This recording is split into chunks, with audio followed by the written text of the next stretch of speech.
Bismillahirrahmanirrahim. Assalamualaikum warahmatullahi wabarakatuh, and a very good morning. Thank you, Brother Nasim, for the kind introduction. First of all, I'd like to render my gratitude to the organizing committee for inviting ANCASA, which is the national cooperative organization, an apex body for all the cooperatives in Malaysia. I also send my salams from the president, who is currently in Kobe, in Japan, for another regional meeting of the cooperative movement at the international level. Alhamdulillah, all praises be to Almighty God that we're given this opportunity to discuss a very important topic, and I think this topic will be much easy for me to present, especially in light of the presentation by Ms. Brown just now, which I think just, if she goes a bit further, then she'll be entering the world of the cooperative movement. Because the cooperative movement is basically a mass-based, a society-based, right? So moving from the privately owned, which is mentioned about the commercial banks, privately owned, and then going to public banks, and then the next step is basically an organization which is basically owned and involved by the society at all, which is basically the cooperative movement. So my topic today, inshallah, is concerning the model of owning properties, housing especially, which is a basic necessity for every man, using the qaedah of Musyarakah Mutanaqisah.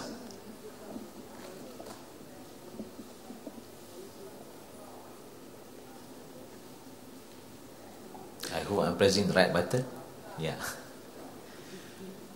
Ladies and gentlemen, a home basically serves as a place to live, and in order to shelter from different weather conditions, as well as to enjoy a comfortable life, right?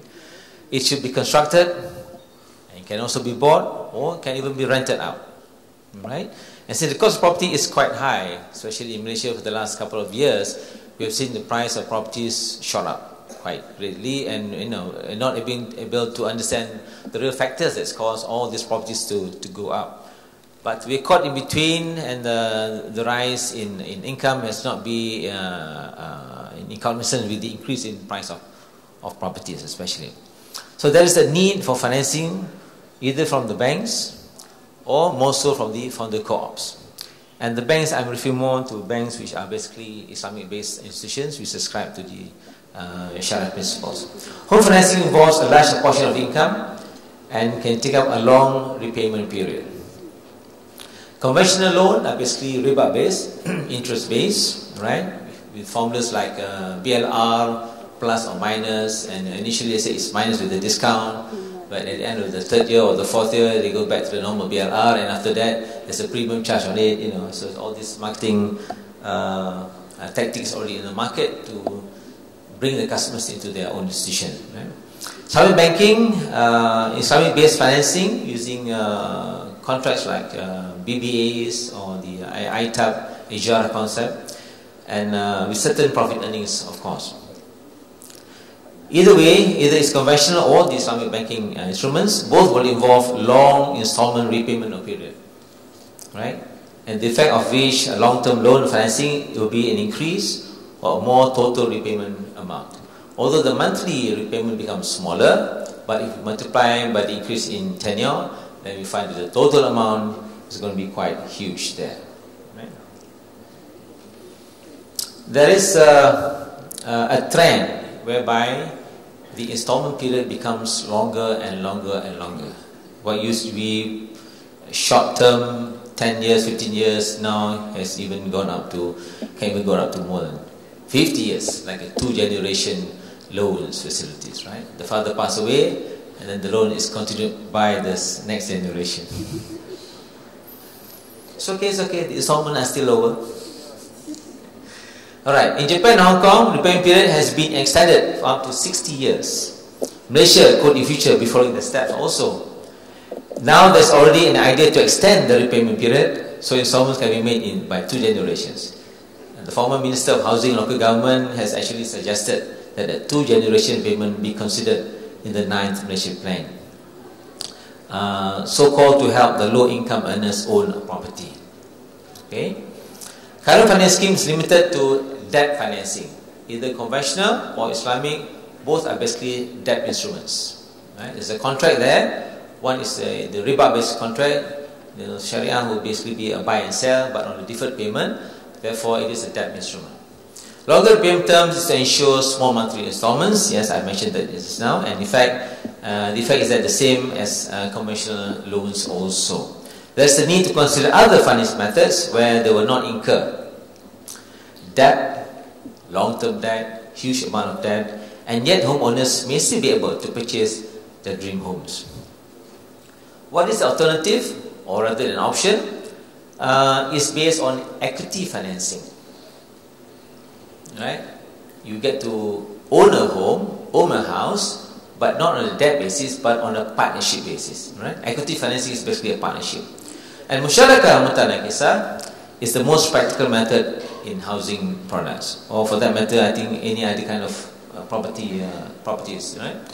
Either for businesses or for domestic use, consumption. Musyarakah Mutanaqisah is a product which is uncontroversial as compared to other products such as the BBA, Al-Aina, and Tawarruk. There are discussions domestically as well as in Middle East concerning all these kind of products. Some are acceptable in some places, while others are not acceptable. Method is in line with cooperative principles, the spirit of coming together, helping each other out. Shirka al-ta'awun, right? So this concept of ta'awun is there, which is to assist members on their needs, whatever they may be. In Malaysia, this method is new, but it has been implemented in other countries, especially the West, or even in Canada for that matter. I think countries like Canada, UK, in Pasadena, California, Western Virginia, in Pakistan itself also, UK and IR, these are all examples of institutions already implementing the Musyarakah Mutanaqisah method.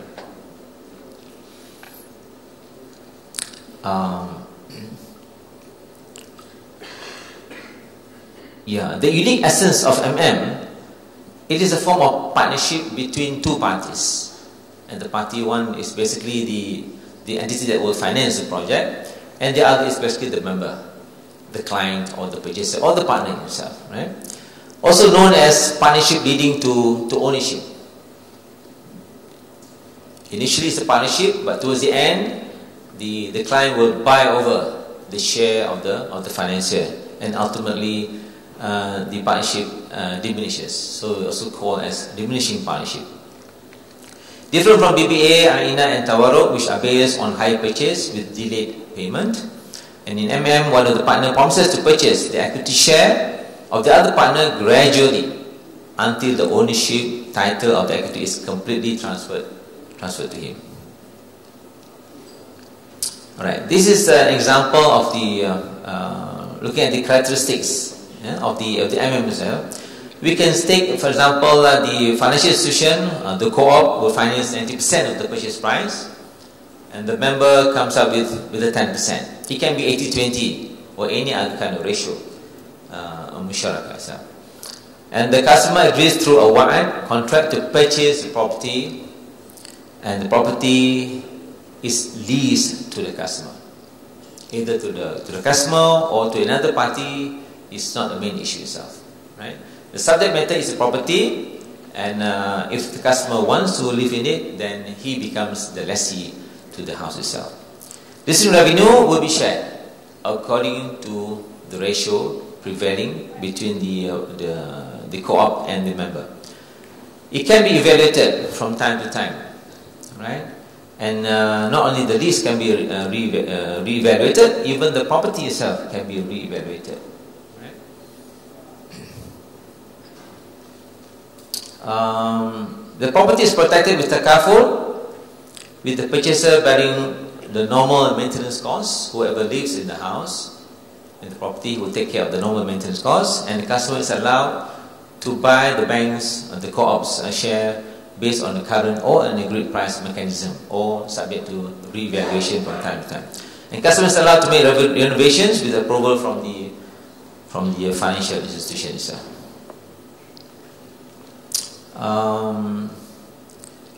If you don't mind, I'd like to jump a few slides. I've prepared some of the slides.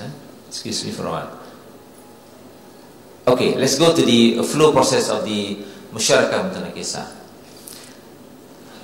You have here the property, right? The property which has been introduced by the client. He has identified a property. Either he has already signed an SMP, sale and purchase agreement, or he's contemplating to buy a purchase, alright? And then he goes to the cooperative financial institution, say that I want to purchase this property, and the court can say, okay, fine, it's not a main issue. You will go through the normal procedure of looking at the capacity of the client itself, right? And from there, they enter into an agreement to purchase the house on a partnership basis, right? It can be 90-10 or 80-20 or whatever ratio available itself. So once the house is identified, it can be coming in two ways. One, whether the house is already completed, or it can be a house under construction.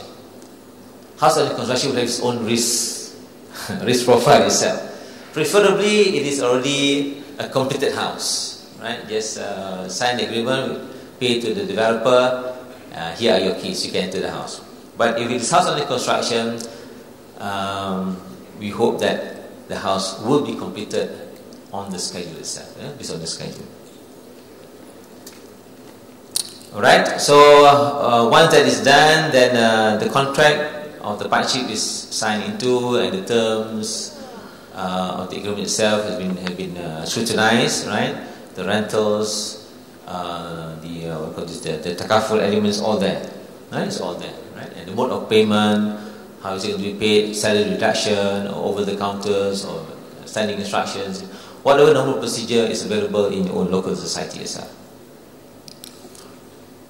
Alright, so what was initially a 90%, 10% arrangement, over a period of time, the rentals will be shared between the financial institution and the member, and the member's share from 10%, it will grow and become 11, 12, 15, whatnot. This share of the client will go towards purchasing the share of the financial institution. Right? So there is actual purchase taking over every time when there is a collection on the rental itself. Right? So this repeated itself over and over again until towards the end, the ownership may be like 90% to the customer, 10% to the financial institution. Then finally it becomes 100% to the customer, 0% to the financial institution. So there's a total equity transfer at the end of the tenure itself. Alright, so in summary, I can say that the beauty of the MM is that it is a partnership. Right? When it is a partnership on a property, a few issues come into mind. Right? From a debt instrument, which is basically buying and selling on a deferred payment. Who takes the risk? The financial institution gets the normal rate of return, but actually the client gets more advantageous. If he were to sell it somewhere in the middle of the contract itself, he gets to gain all the increase in the price of the property, not the financial institution itself. But on a partnership basis, what comes in the future will be jointly shared together. In good times as well as bad times. Partnership linked to ownership, it is like a reverse musyarakah, a diminishing partnership. And then sharing on the rentals is a critical factor there to be looked into.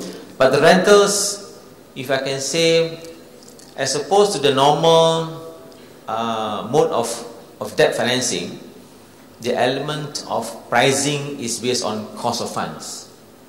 Element of cost of funds or base lending rate. But on the true musyarakah basis, we try to capture market forces, the real rent rate in the market, right? And this also poses some inconveniences because the rates are different in the city areas, in the urban areas, as opposed to the rural areas. From condominiums to apartments to landed properties, different rates are there in the market. So this poses some issues at hand, how we price the product vis-a-vis the cost of funds. Right? Because there are cost of funds which needs to be integrated in the pricing of the rentals itself. client ultimately purchase all the shares. The ideal criteria of MM will be a true partnership whereby both parties take the risk. Right? Revenue to be shared on varying partnership ratios, which will change over time. Right? The first month, maybe you say it's 90-10. The second month, it becomes 89-11. The third month, it becomes 88-12. It goes on, Right? Rental rates can be revalued periodically. Here, there's a challenge to come up with the property rental index. And the index is based on apartments, condominiums, landed properties, low-cost housing, urban areas, rural areas, right? So there's a big challenge there for the industry to come up with the so-called rental index, right? We've got to collaborate with people in the property market itself. Again, the revaluation of the property also needs a kind of index also, right? I do not think there is an established index in the market, although some kind of pricing is there. Per square foot and whatnot, depending on the kind of building. In the Golden Triangle area, it's a different price. Outside the Triangle area, it's a different price. All these things come into picture. But if you can integrate the rental index and the property index in the IT system, mashallah, it's going to be very beautiful. Right? That means the increase in the rentals and the property itself is automatically market forces. Ideally, it's market forces. We are moving away from interest-based mechanism, right? Interest-based mechanism to free market forces, right? Free market forces. There will be takaful coverage in case of calamities, in case of death, right? And tenant responsibility for basic maintenance is there, and client responsible for financing charges. A partnership, there will be a financing arrangement, right? The issue between a true partnership and a financing partnership, right? Two different things. Those from the perspective of a true partnership is like coming up with a company, you're sharing a company. But a financing scheme is basically a financing scheme between the financier and the client itself, right? The client will always love to enter into partnership, which basically will enable him or her to purchase the property at a cheaper price, at the shortest time possible, right? So, but on the financial side, he has also to think about the members at large, some return to the members, right? So these are real issues facing any kind of product financing. Revenue pricing provides decent returns to financiers and also to ultimately the members of the co-ops. Selling of equity with a profit or at cost, right? There's the issue whether do we really want to revalue the property, right? Or we just say that, well, it's a financing scheme, so we maintain the price all the way. It's possible also. Yeah? But with MM, the ability to revalue will sort of safeguard the financier also against market forces that goes up and down. Cost of funds increase, property price increase and whatnot. So these are real issues that need to be addressed by people involved in the any financing product itself. That's why on the convention side, they talk about COF or BLR or BFR plus so and so. Right? They don't want to be caught in a situation whereby the cost of funds has shot up and the revenue side it doesn't commensurate with the cost of funds. So we have what we call this flexible financial products. The BBA floaters, the Murabaha floaters, and these are all trying to maintain the debt-based instruments. But Musyarakah itself, by nature, would allow for such flexibility.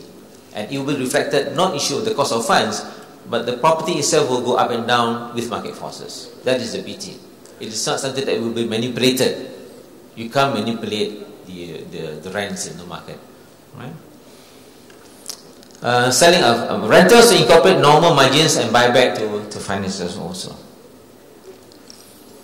Rental rates revaluation may not be competitive with other financing products. Availability of rental rates for different properties, location, these are some of the problems. I know of one Islamic financial institution in Malaysia who has basically embarked on the MM, but only in the city area. Because the rental rates are a bit higher as compared to outside of the city area. right? So if they were to implement outside of city area, the rental rates are lower. When it's lower, it does not give the kind of revenue they want to generate, right? So this is the issue, and we thought in terms of commercial perspective. But if you talk in terms of the cooperative environment, where theoretically the funds will come from the members, therefore the element, the motivation of bottom line is not the main criteria, but more of service to the members, right? Service to the members. So that basically you will find the pricing in the cooperative environment will be much lower than it is in the commercial financial institutions. Property index, redemptions via indirect third parties, competitiveness. There will be issues if a member wants to sell the property halfway in between, right? So that one needs to be addressed to under the commercial Sharia products, debt instruments. The client will benefit, but the Musyarakah Mutanaqisah environment, both parties will benefit. There will be a sharing concept, right? So a sharing concept will basically also sort of tone down the element of speculation. Automatically it will tone down, because there will be a sharing. Takaful coverage to mitigate risk, yes, and maintenance. There will be issue between the fiqh of properties and the fiqh of financing, right? So somewhere in between issue like who pays the quick rent, who pays the normal maintenance of the building. These issues are at hand. Knowing that it is a true musyarakah, then I suppose the landlord or the property owner, he will take care of the quick rent. But under financing mode, right, it's actually the financial institution is entering this contract for the benefit of the client. So there's some fixed issues there, whether the client will basically bear all the costs, including quick rent. Observation, time period. The model should and will allow prepayments or extra payments, and this can shorten the tenure. Now, co-ops, because it is service-based, they don't mind. If you want to have extra money, you can pay earlier, it will knock off the principal.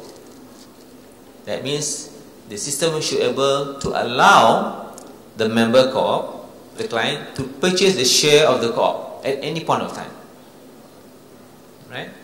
So in the co-op share model, we have the basic rental, but we would encourage them to pay some extra amount, right? For example, like I take a low cost housing, costing about 45,000 local currency. Let's say we assume that the client can come up with 10,000, so we will finance the balance of 35,000, right? 35,000 roughly, that's about, I think with the rentals about 400 ringgit. So we can ask the client to pay a minimum of 500 ringgit monthly basis, right? If he or she pays 400 ringgit based on the rental, I think the tenure should be around probably like 12 years. Yeah? But if we encourage them to pay extra, becomes 500 and extra 100 more, the tenure can be shortened by another 2 years, right? So if you encourage them to pay, anytime you have extra money, you can come over and pay. It will go directly to the purchasing of the equity of the co-op itself, and that again will shorten the time faster. When the tenure is shorter, that means the overall cost becomes smaller and smaller. It becomes cheaper. Yeah. So inshallah, we try to come up with a scheme for the low cost housing, and hopefully, December there will be some announcements with regards on a small basis. Yeah. Because the co-op share itself is still a new kid on the block. So we will collaborate with our members. At the same time, we will also embrace sourcing of funds from others. I'm not sure whether the IT systems available in the commercial banks will allow for prepayments to knock off the principal. From my own experience, if you have extra money you pay, well, to them it's just, it's your choice to pay early, but it doesn't knock off the principal. It's considered as just prepayment, that's it. Right? But in the cooperative environment, our IT system will basically accommodate any early payments will knock off our share of the partnership itself. So either it's rigid to flexible on treatment of for prepayment extras, it depends on the policy of the financial institution. If the software itself is very flexible enough, I think it can handle any kind of prepayments, extra payments, right? But if it's not, that means if it's rigid, so the MM at its basic model will basically almost equal to the ITAP or the BBA costing itself. Not much difference, right? So this flexibility has got to be available, and let's say more of the cooperative sector itself. Extra management work will be needed if MM incorporates revaluation on indices of rentals, property, and also equity side. The revaluation on the equity side.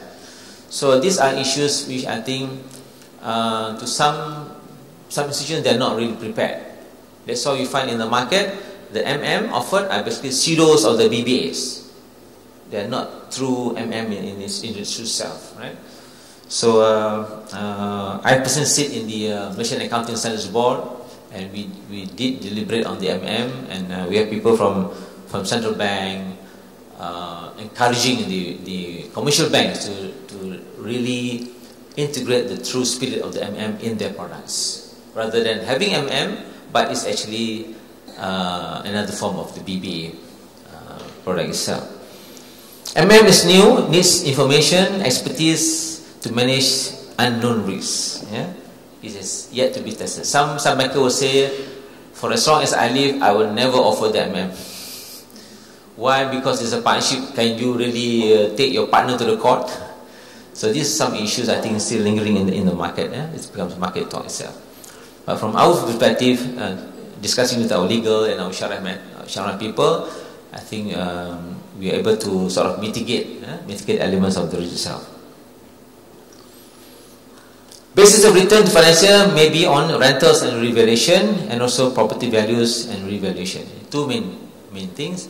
Besides the early, if the client wants to sell off the property in between, then there's a possibility of sharing some of the increase in the price. Secured repayments, repurchase, or can be done over the counter itself, right? The corp share will basically looking at if it's for low-cost housing, most of the clients will not be having pay slips.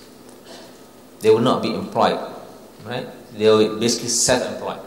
So when they're self-employed, yes, the risk is there, right? But we try to embrace some of the microcredits elements in our offering of the MM for the low-cost housing, right? But for those who are employed, then we have the salary reduction system only available in the Malaysian environment, whereby it's almost secured. Yeah, it's almost secured. Okay, MM can use market pricing, original price of property, market rental rates, market revaluation of property and rentals, terms of purchase of financiers, and share by the client itself. Musyarakah Mutanaqisah may not tie to interest profit rate mechanism. So this is a big feature of the MM. We are moving away from interest-based mechanism, right? For which other products, the conventional or debt, salary-based debt instruments are basically still part and parcel of the normal banking mechanism, right? So COPSHA, our mandate is to come up with instruments that basically, hopefully, will bring some change in the overall system itself. Moving away from interest-based concept of money supply into market forces. Early sale of property, potential capital gains to financier on value of shares. Income recognition quite defined in MM.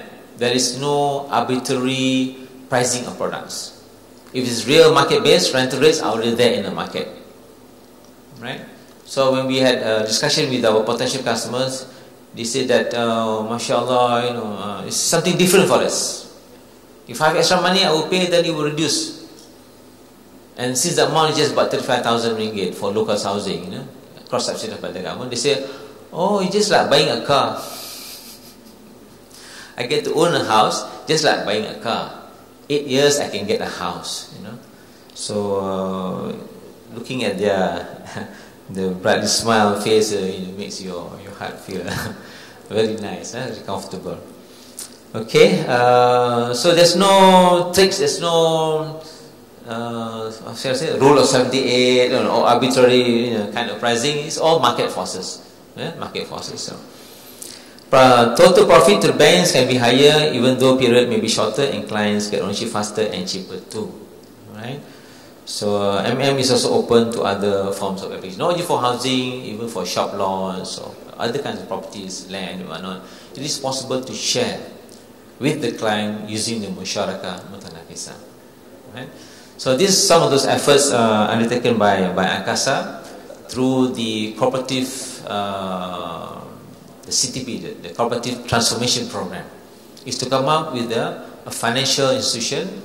Although initially it was supposed to be a bank, a third cooperative bank, but we were not able to get the consent of central bank.